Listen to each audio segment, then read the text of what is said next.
ನಮಸ್ಕಾರ ಸ್ನೇಹಿತರೆ, ದಿನದ ಎಲ್ಲ ಪ್ರಮುಖ ಸುದ್ದಿಗಳಿಗೆ ಸ್ವಾಗತ. ಮೊದಲಿಗೆ ಭಾರತ ಮತ್ತು ಅಮೆರಿಕ ನಡುವಿನ ಬೆಳವಣಿಗೆ ಬಗ್ಗೆ ಹೇಳೋದಾದರೆ, ಗಲ್ಫ್ ಪ್ರದೇಶದಲ್ಲಿ ನಡೆಯುತ್ತಿರುವ ಉದ್ವಿಗ್ನತೆಯ ಪರಿಣಾಮ ಈಗ ರಾಜತಾಂತ್ರಿಕ ಮಟ್ಟಕ್ಕೂ ತಲುಪಿದೆ. ಭಾರತೀಯ ನಾವಿಕರಿದ್ದ ವಾಣಿಜ್ಯ ಹಡಗುಗಳ ಮೇಲೆ ನಡೆದ ದಾಳಿಗಳ ಬಗ್ಗೆ ಭಾರತ ತೀವ್ರ ಅಸಮಾಧಾನ ವ್ಯಕ್ತಪಡಿಸಿದೆ. ಈ ಹಿನ್ನೆಲೆಯಲ್ಲಿ ಅಮೆರಿಕ ಹಿರಿಯ ರಾಜತಾಂತ್ರಿಕ ಅಧಿಕಾರಿಯನ್ನ ಭಾರತ ಸರ್ಕಾರ ಕರೆಸಿ ತನ್ನ ಕಳವಳವನ್ನು ಸ್ಪಷ್ಟವಾಗಿ ತಿಳಿಸಿದೆ. ನಿರಾಯುಧ ನಾಗರಿಕರು ಹಾಗೂ ವಾಣಿಜ್ಯ ಹಡಗುಗಳ ಮೇಲೆ ನಡೆಯುವ ದಾಳಿಗಳು ಅಂತಾರಾಷ್ಟ್ರೀಯ ಸಮುದ್ರ ವ್ಯಾಪಾರ ಭದ್ರತೆಗೆ ದೊಡ್ಡ ಅಪಾಯ ಉಂಟು ಮಾಡುತ್ತದೆ ಎಂದು ಭಾರತ ಹೇಳಿದೆ. ಇದರ ನಡುವೆ ಅಮೆರಿಕದಿಂದಲೂ ಪ್ರತಿಕ್ರಿಯೆ ಬಂದಿದ್ದು, ಭಾರತ ಸರ್ಕಾರದೊಂದಿಗೆ ಸಂಪರ್ಕದಲ್ಲಿದ್ದೇವೆ ಎಂದು ತಿಳಿಸಲಾಗಿದೆ. ಆದರೆ ಈ ವಿಚಾರದಲ್ಲಿ ವಿವಿಧ ಹೇಳಿಕೆಗಳು ಹೊರಬೀಳುತ್ತಿರುವುದು ಮತ್ತಷ್ಟು ಚರ್ಚೆಗೆ ಕಾರಣವಾಗಿದೆ. ಸದ್ಯ ಗಲ್ಫ್ ಪ್ರದೇಶದಲ್ಲಿ ಸಾವಿರಾರು ಭಾರತೀಯ ನಾವಿಕರು ಕೆಲಸ ಮಾಡುತ್ತಿರುವುದರಿಂದ ಅವರ ಸುರಕ್ಷತೆ ಬಗ್ಗೆ ಭಾರತ ಸರ್ಕಾರ ಹೆಚ್ಚಿನ ನಿಗಾ ವಹಿಸಿದೆ. ಇನ್ನು ಭಾರತ ಬಾಂಗ್ಲಾದೇಶ ಗಡಿಯಲ್ಲೂ ಪರಿಸ್ಥಿತಿ ಸಾಕಷ್ಟು ಗಮನ ಸೆಳೆಯುತ್ತಿದೆ. ಅಕ್ರಮ ವಲಸೆ ಹಾಗೂ ಗಡಿ ಭದ್ರತೆ ವಿಚಾರದಲ್ಲಿ ಎರಡೂ ದೇಶಗಳು ಹೆಚ್ಚಿನ ಜಾಗೃತೆ ವಹಿಸುತ್ತಿವೆ. ಗಡಿಯ ಹಲವು ಭಾಗಗಳಲ್ಲಿ ಹೆಚ್ಚುವರಿ ಭದ್ರತಾ ಸಿಬ್ಬಂದಿಯನ್ನು ನಿಯೋಜಿಸಲಾಗಿದೆ. ಇತ್ತೀಚೆಗೆ ನಡೆದ ಗಡಿ ಸಮನ್ವಯ ಸಭೆಯಲ್ಲಿ ಕಳ್ಳಸಾಗಣೆ, ಅಕ್ರಮ ಪ್ರವೇಶ ಮತ್ತು ಭದ್ರತಾ ಸಹಕಾರ ಕುರಿತು ಚರ್ಚೆ ನಡೆದಿದ್ದು, ಶಾಂತಿ ಮತ್ತು ಸ್ಥಿರತೆ ಕಾಪಾಡುವ ಬದ್ಧತೆಯನ್ನು ಎರಡೂ ದೇಶಗಳು ಪುನರುಚ್ಚರಿಸಿವೆ. ಈ ನಡುವೆ ಕೇಂದ್ರ ಗೃಹ ಸಚಿವ ಅಮಿತ್ ಶಾ ಈಶಾನ್ಯ ಭಾರತದ ಬಗ್ಗೆ ಮಹತ್ವದ ಘೋಷಣೆ ಮಾಡಿದ್ದಾರೆ. 2022ರ ವೇಳೆಗೆ ಈಶಾನ್ಯ ರಾಜ್ಯಗಳಲ್ಲಿ ಜಾರಿಯಲ್ಲಿರುವ ಎಎಫ್ಎಸ್ಪಿಎ ಕಾಯ್ದೆಯನ್ನು ಸಂಪೂರ್ಣವಾಗಿ ಹಿಂಪಡೆಯುವ ಗುರಿಯಿದೆ ಎಂದು ಅವರು ಹೇಳಿದ್ದಾರೆ.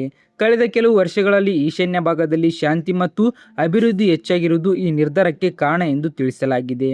ಇನ್ನು ರಾಜಕೀಯ ಕ್ಷೇತ್ರ ಕಡೆ ನೋಡಿದಾದರೆ, ಪಶ್ಚಿಮ ಬಂಗಾಳದಲ್ಲಿ ಟಿಎಂಸಿ ಪಕ್ಷದ ಒಳಜಗಳ ಮತ್ತಷ್ಟು ತೀವ್ರವಾಗುತ್ತಿದೆ. ಕೆಲ ಸಂಸದರು ಪ್ರತ್ಯಕ್ಷ ಗುಂಪು ರಚನೆಗೆ ಮುಂದಾಗಿದ್ದು, ಪಕ್ಷದ ಭವಿಷ್ಯದ ಬಗ್ಗೆ ರಾಜಕೀಯ ವಲಯದಲ್ಲಿ ಸಾಕಷ್ಟು ಚರ್ಚೆಗಳು ನಡೆಯುತ್ತಿವೆ.